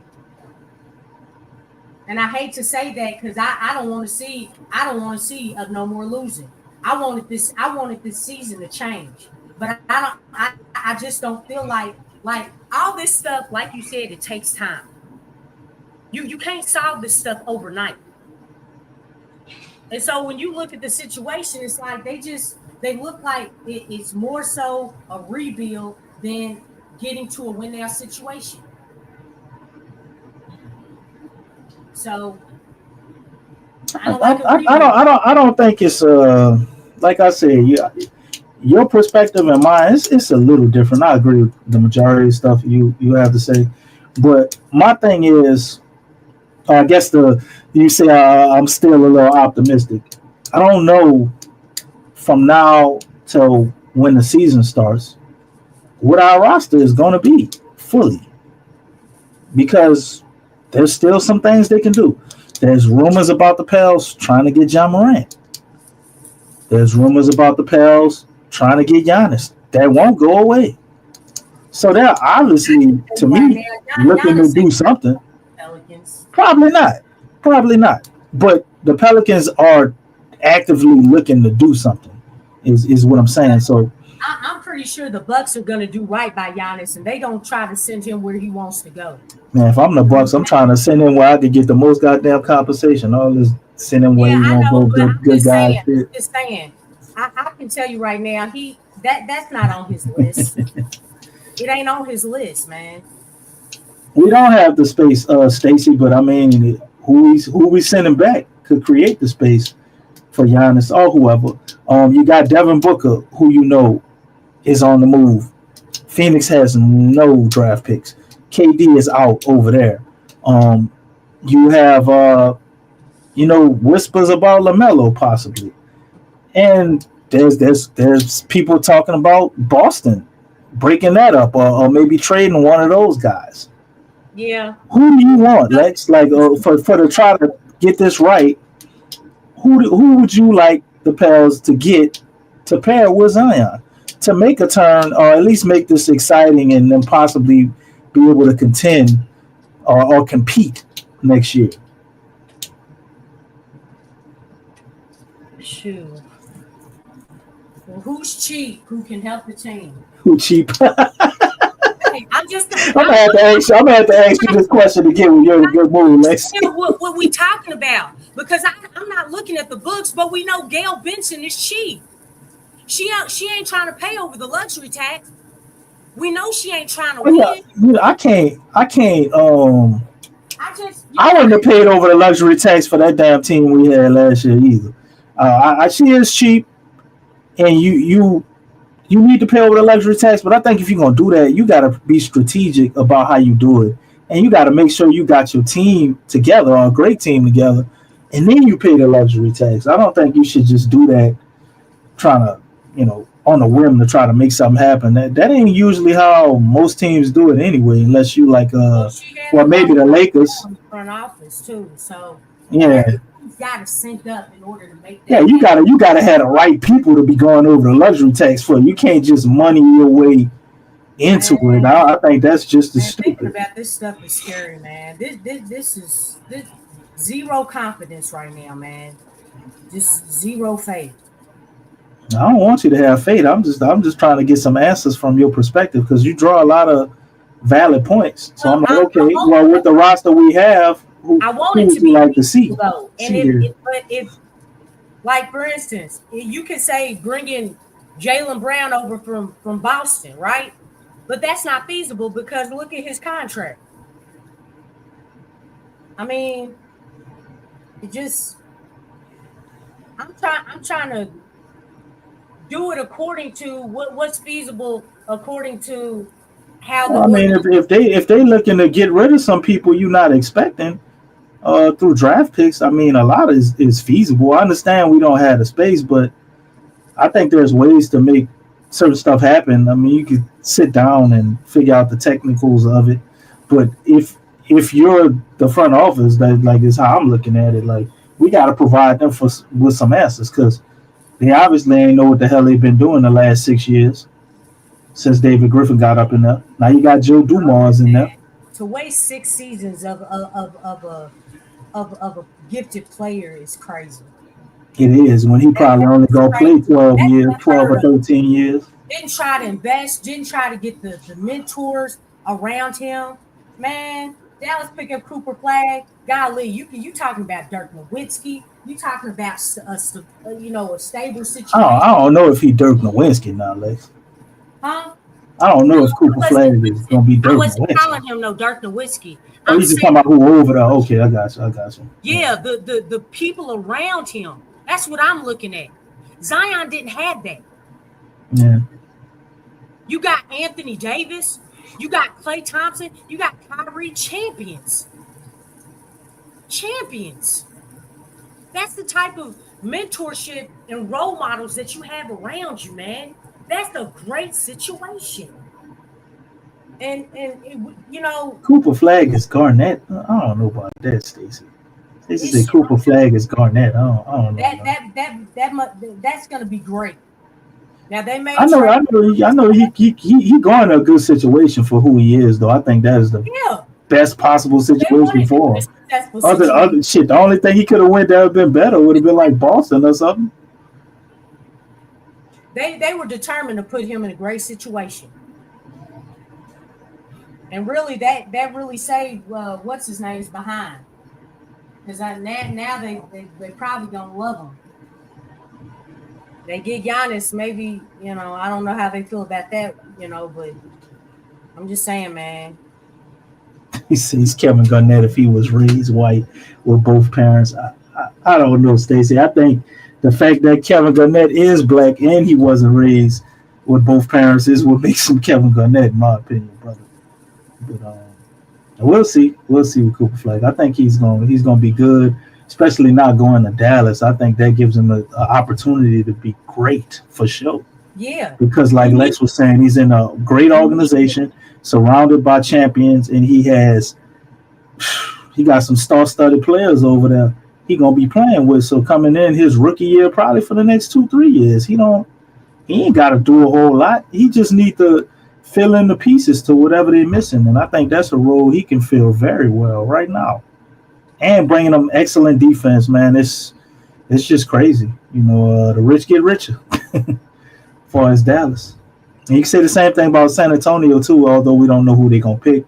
Because I'm curious to see where Dylan Harper goes, because it's the teams that are behind Dallas, it's a little awkward, like how that would fit with Dylan Harper, I'm saying. So that's the two players I'm curious about. And that's right, Cap Manny. I did talk about Igor Demian. I like him. And I think at 7 it would be a good pick. But like I said, before when I was talking about trading the pick, I don't know if I can trust this front office to be that smart to knock this out the park. Igor Demian would be one of the best players you could pick. The only thing about him, and I don't know if I could trust the front office or our organization to help him with his shooting. I think he needs to work on his shot, although I don't think it's as bad as his percentages are when you look at him on tape. But he's definitely the best facilitator in the draft. This is the best facilitator in the whole draft to me. But, shooting is an issue for him. He got sneaky athleticism. He like 6'8", 6'9", playing the point guard position. If he pans out to what he could be, man, this is franchise altering dude, possibly, but it's a gamble because you don't know if it's gonna pan out. But yeah, Cap Manny, I like Igor, especially now more at 7 than anywhere else. I like him. I like Derek Queen. I like Jamar Fears, but I don't know if we should do that because I don't want no more 6'2", 6'3" guys, man. We need size. We can't get another player that's small. We just can't do it unless we trading somebody we got that's little and getting some more size in here. We're already undersized, as you heard Lex eloquently put it earlier, because everybody's going big, man. It's go big or go home now. We got two solid bigs, well, three solid bigs in my opinion. I like Carlo. I think he can grow and be a lot better, but he's a power forward. For him to be a center, his defense is gonna have to improve. Or you just playing him, in certain lineups where he can stretch the floor. You know what I'm saying? That could work if you have him at center for spot minutes. Kelly Olynyk, awesome offensively, awesome, but come on, let's be real. Kelly Olynyk can rebound, but he ain't getting you a whole lot defense. And then you got Misi, who's a defensive juggernaut, but offensively he ain't gonna give you much. He's not gonna spread the floor. He's smart enough to get out of Zion's way, so I can't say he clogs the lane. I like his ability to be able to know where to be, when to be, and how to be, but he's still a little bit away to me from being a Clint Capella. That's almost who I see him in the mold of. A Clint Capella with ridiculous athleticism. But getting another big player, I think, could tremendously help this team. And you don't know who we can discover. We've had a history of being able to find some guys later in the draft, and Herb, Jose Alvarado, and stuff like that. You can't depend on that all the time, but we don't know who they're going to get. We don't know what the Pels going to be. But as let's put it, man, it ain't looking good with the 7th pick. You got anybody in the draft that you like, Lex? That you would see the Pels taking with the 7th pick? I like Harper, but I'm not really, no, with the 7th pick, he ain't gonna be there at 7. Yeah, I know he ain't gonna be there, but I'm not really. Maybe that dude from Florida, because we do need. Oh, you're talking about he's too small to me though. I'm not big on another small guy, man. He already too goddamn small. I'm just trying to. You good though? The Pelicans don't need projects, man. They really don't. I'm sorry. I'm not trying to watch a losing season. And that's what's frustrating to me is that I just feel like. Come on, Stacey. Stacey said we need to buy out CJ McCollum. So you gonna give him $30 million to not play? He ain't that bad, Stacey. You get a coach. You get a coach in there because you need a point guard to get his ass out the way. They need to free up some money because the organization is cheap. So when you think of it that way, CJ is in the way. It's not about really his play, but really if you have a coach that keeps putting this dude in a position where, hey, we need you to play point guard, and he's not a point guard, he's a true 2. That's crazy. That's crazy. Or it's like, hey, CJ, we need you to do it out there. Like, dog, he's not that. He ain't even supposed to be the dude on this team. What are you talking about? As long as you have that situation, man, look, that dude needs to be moved. The organization is cheap. It opens up money so that you can do something. You have something to work with. Because right now, we basically have to work with the fact that the ownership is cheap. That's what we got to work with. And CJ, he's never been an all-star. He doesn't have no accolades. He hasn't gotten most improved player. He hasn't been defensive player of the team. He ain't on first NBA all-team or anything like that. Dog, why are you getting paid that much when you have absolutely no accolades? The dude was not rookie of the year. What are we doing? When you start looking at all these details, it's like, dog, the math ain't mathing. This stuff ain't making no sense. You gotta move him. You gotta move him.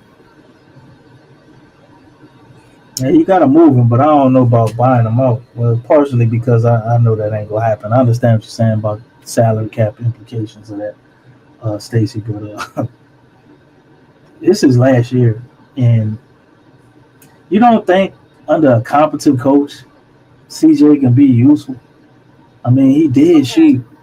He did shoot damn near 4. He shot 40% from the three on pretty high volume. I think his problem is playing out of position. Number one. Number two, there not being a clear structure or what would you call it? Like where players know where they stand, man. We don't have like this the number one guy, this the number two guy, this number all that shit is like so whimsical. The hierarchy. We don't have a proper hierarchy. Exactly. If we had CJ, if you can imagine CJ being the third option, which Trey at the second option, I'm not sure he's ready for that. Maybe he can surprise us and take another leap because that's what his next leap would be, to be a second option.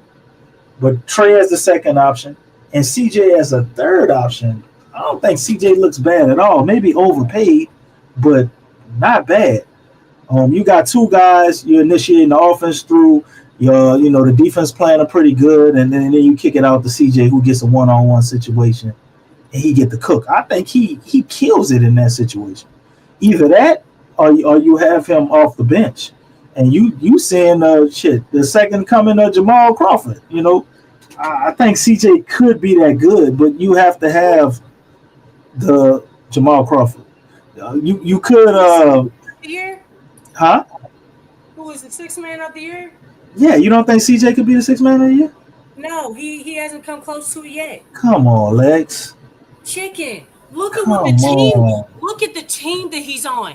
They are not. They're gonna look. Listen, you talking about it happening for sure, and team structure. We don't have everything set. My thing is hypothetical. CJ is definitely good enough to be the sixth man of the year. Yeah, but not with this team. This team ain't about to do nothing. Well, that's not what I'm talking about. Putting it in proper perspective on the context of having things laid out properly. Man, you talking about the polarities and the polarities. Well, that's what a coach does. That's what vision does. That's when you change the philosophies. And they already said that they ain't getting rid of Willie. We don't know what we got, and they never said they're not getting rid of Willie. They haven't said that yet. But it looks that way. It looks that way, like they're not gonna get rid of him. But they never said it. They never said it. But my thing is this: the vision and the ability to utilize that. That's why I said if you get the right coach, and you get a point guard, and you put CJ in his proper position, and then I went on to describe that. Now, if you're not going to do that, and we want CJ to do the shit he's been doing, then no. Yeah, you got to get him going. You got to get him out the way. But I'm just saying there's a way to still have him here for one more year and be able to make that happen. And he'd be a benefit to the team. But are the Pels able to facilitate a trade to move CJ?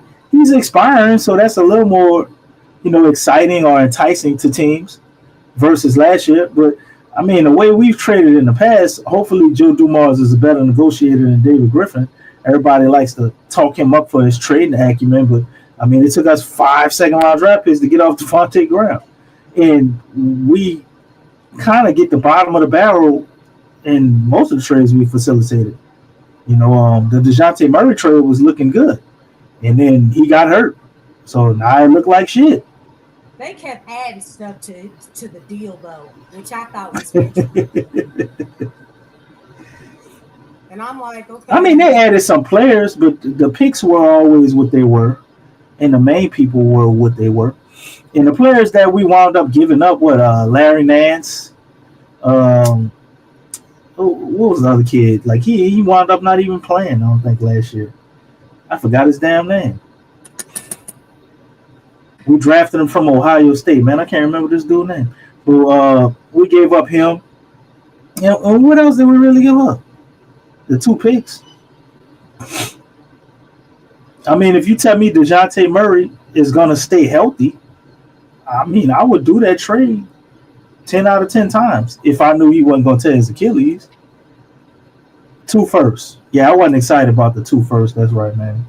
But that's the old front office. I gotta, I guess, look to see what the new front office would possibly do and where it could go. When he's starting off behind, like you said. But what will they do and what can they do? Because if they're doing what they're able to do, I would think firing Willie Green would be first on the agenda.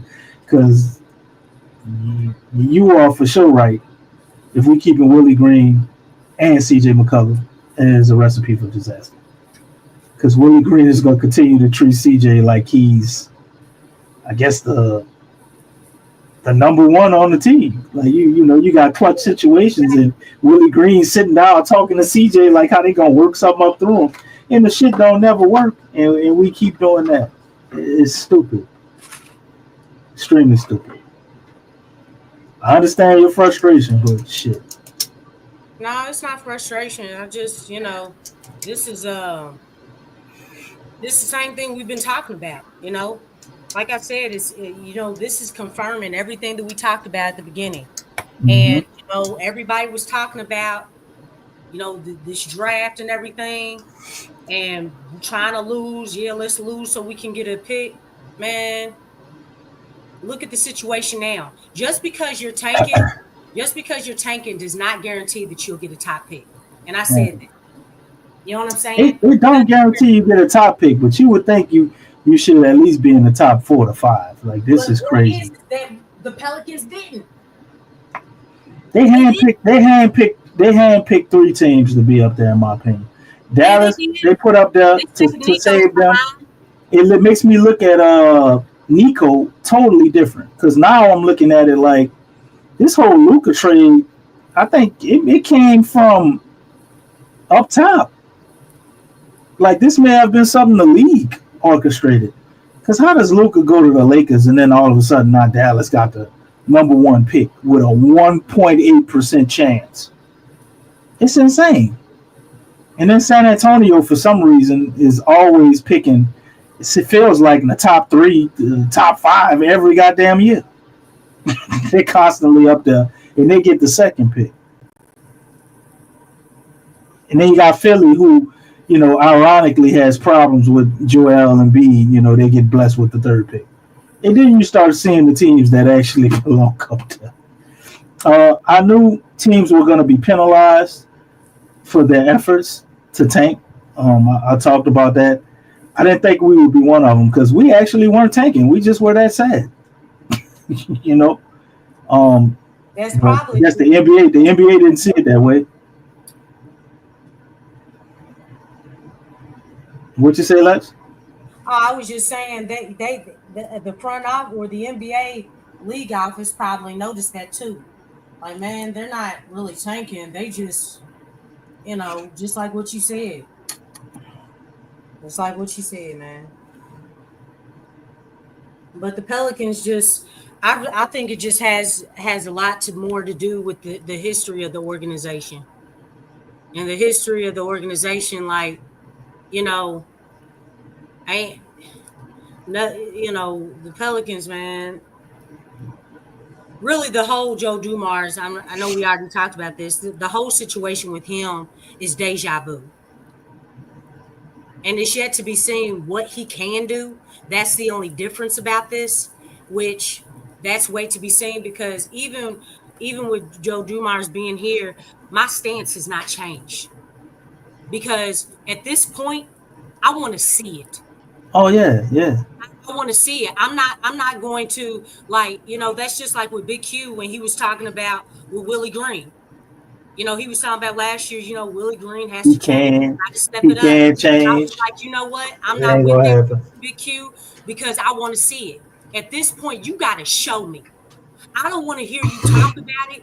I don't want to hear you whisper about it or anything like that. You got to show. You got to show the results. And he didn't show that. And it's like, dog, I'm not about to change my mind if I don't, because I've been stepping out. I've already stepped out on faith. I've tried stepping out on faith and trying to believe that this dude could get it done. And after I saw, it's like, okay, dude, you don't have it. You're not qualified. Not even for the cheap contract that you have. You're not qualified to be a coach. You don't have it. And this is what the organization has embraced. They've embraced not mediocrity. This is way below mediocrity. It's way below. You know, JJ Redick has never been a coach. This was his first year. Man, he shot up way past Willie Green. You know what I'm saying? Way past. That's just, yeah, this is just bad, man. This is bad, you know.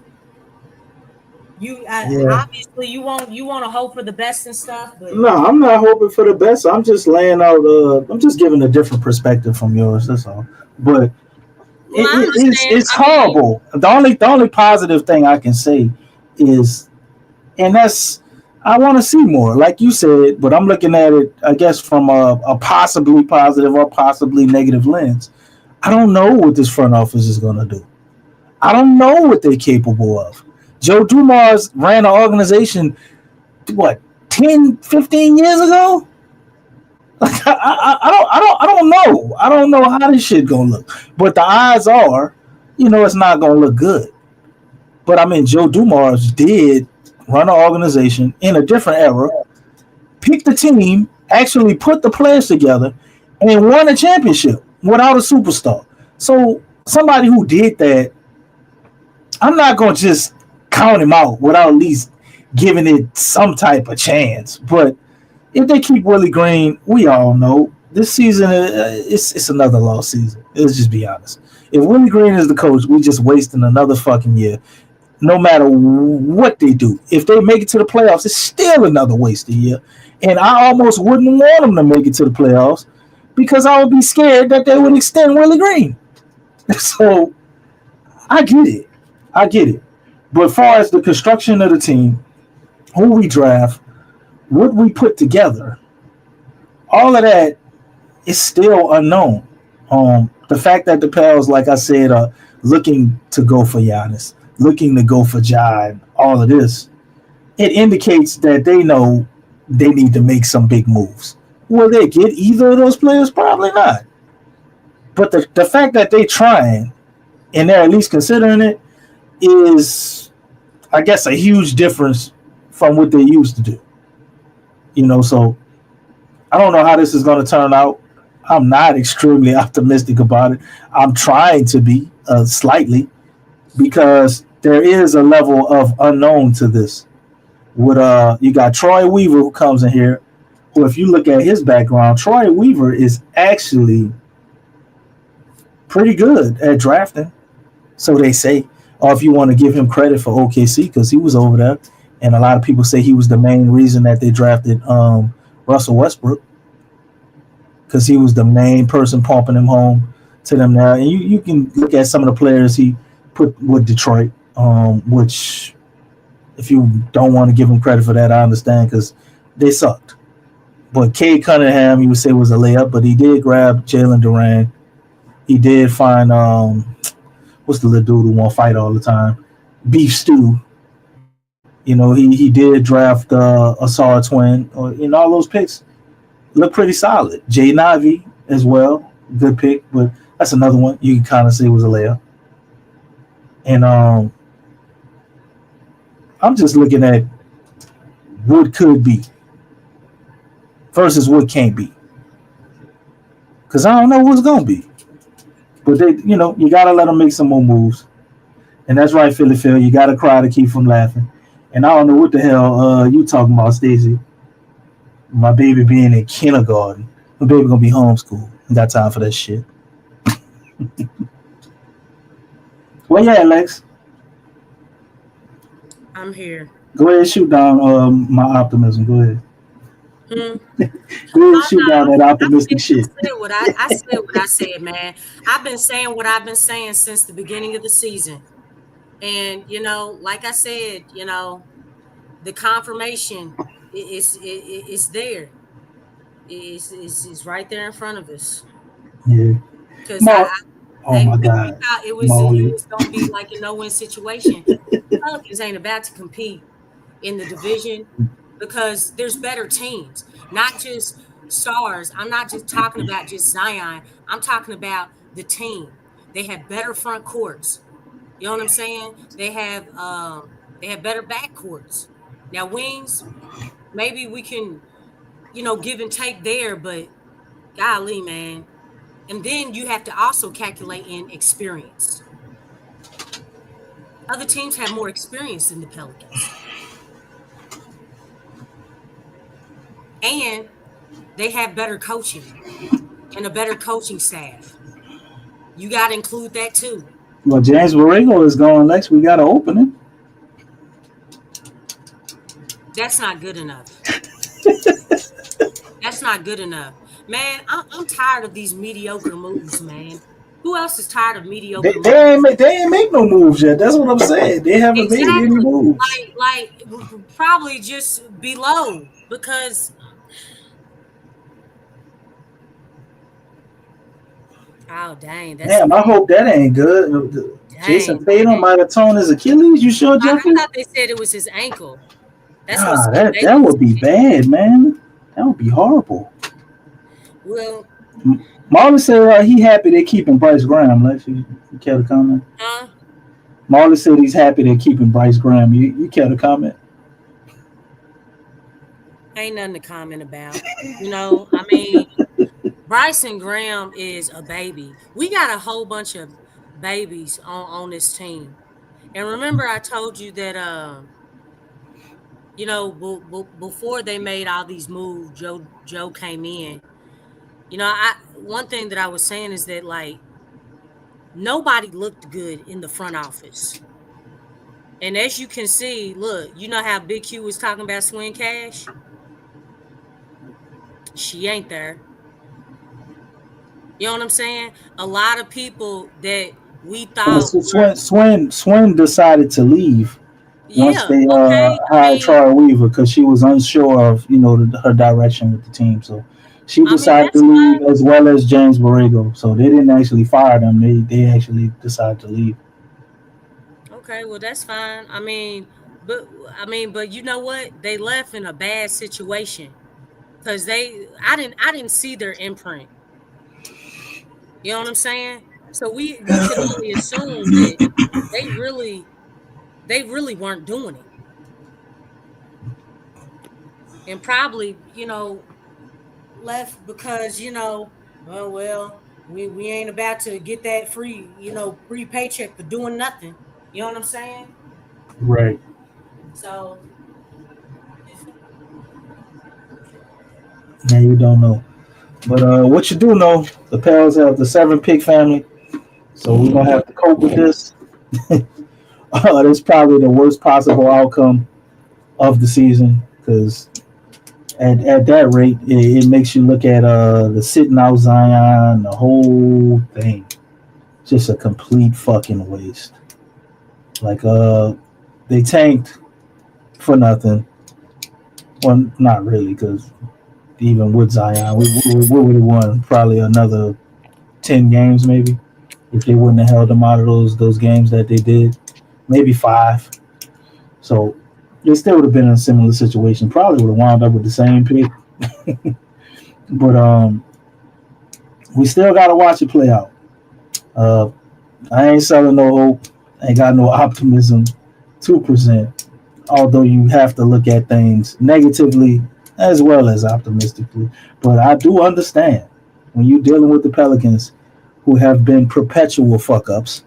It's like, why look at anything positively? Because it's almost certain that they'll find a way to mess it up. this organization we have now, the prior organization, the one before that, like we haven't had any real success since Chris Paul. Well, no, you had the 1 year with AD when they had Rondo and DeMarcus Cousins didn't even play. Like he missed a large chunk of that season, and they were able to do a lot. And we decided to not bring back Rondo. It's like, why? What are we doing? It's so many times they do so many head scratching things. You would have to think at some point things would have to turn around, or at the very least, at least change. So they have presented some level of change in the front office. We're not sure if those changes will bring about winning. Although they say they are looking for a championship or to be championship contenders. So we gotta let this front office make some moves, see what they can do. We do have the number 7 pick. We have Indiana's pick next year. Not sure what that'll be worth. No, not Indiana. Is it Indiana or Toronto? I know we got the pick from Toronto, but I think it's Indiana's pick next year. We do own the rights to maybe 2 or 3 picks from Milwaukee, if I'm not mistaken. So, and the Pels have all their own picks. So, with those level of first round picks, there's a move to be made. You know, the Pels can go after a certain big name player. You got to figure out the salary cap implications. I know before my man Stacy come in the chat try to remind me of that. But there's still multiple things they can do. The Pelicans can also, you know, draft with the number 7 pick. And we still have our do we have our second rounder this year? I think we might be. We got somebody else's second rounder or our own. I got to check on that. But with no second round pick, it looks a little more bleak. But if they do get somebody at 7, there's a chance that could be a very good player. Only time will tell. And I guess we just got to hurry up and wait some more, y'all, because today was supposed to be a day of joy and jubilation, you know, so people would have wanted to be, especially after getting the great news about Derek Carr retiring and forfeiting $30 million to help the Saints. You know, everybody felt like we got this draft pick, man. Saints, New Orleans sports is back, you know, but the Pels still dragging their feet and they're late to the party as usual. So anything else you would like to put out there, Lex, before we go ahead and wrap up? Or you got some more talking points you want to present? Before we no, I'm done, man. Ain't not much to say. Ain't not much to say at all. We just let, you know, hurry up and wait. Hurry up and wait. But, you know, shoot, it's getting more and more at a distance. You know what I'm saying? Hey, man, you know, this is this stuff ain't right. This stuff ain't right. It's not right. It is definitely not right, but it's what we got at this point. So, if they fire Willie Green, would that change everything? Would everybody be excited then? I mean, that's a step. Like, it's like you got to do everything. Like, everything needs to be addressed. Like, even Gail Benson, she that chicken head need to go. She needs to go. I know, but it ain't like we could fire the owner. Yeah, I know. I'm just saying, like, because this cycle, like you said, it's a perpetuated effort of the organization, right? Mm-hmm. Most definitely. She's the ringleader of all of it. Like, it has to be, it can't just be bits and pieces. Like, you have to get to the meat of the problem. And the meat of the problem is not just, I mean, it's the same thing with the medical staff, the training and performance staff. That needs work. The Pelicans need to get away from Ochsner. They've been a problem. And I only know about that because of you and Big Q, because you know what I'm saying? I listen to you guys. Ochsner is a problem. Yeah, they're horrible. They're not helping the medical department of these players at all. So to say that if you get rid of Willie, will that help? I mean, it's a little bit, but it's still not solving everything. And I feel like as a supporter, and just like with everybody else up in here, it's like, when can we have it all together? Like, put this thing all together. At some point in time, I mean, don't y'all feel like the supporters deserve that? Why do we have to experience just bits and pieces?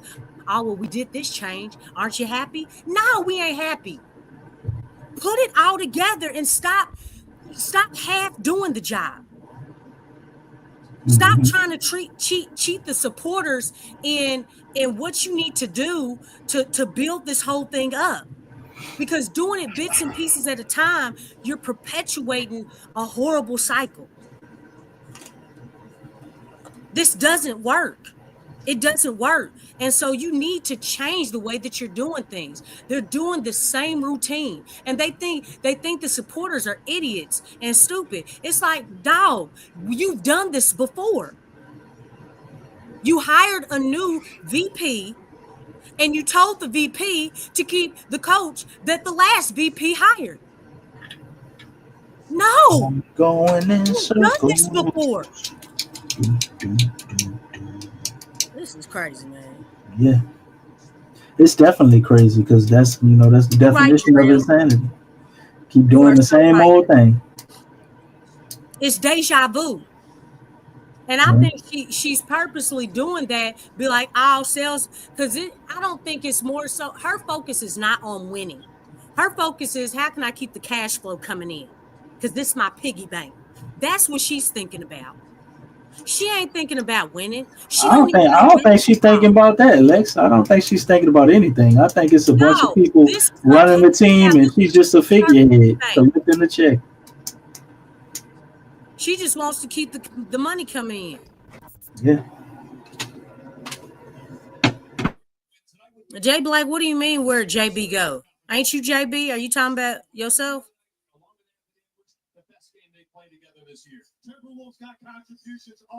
That's different.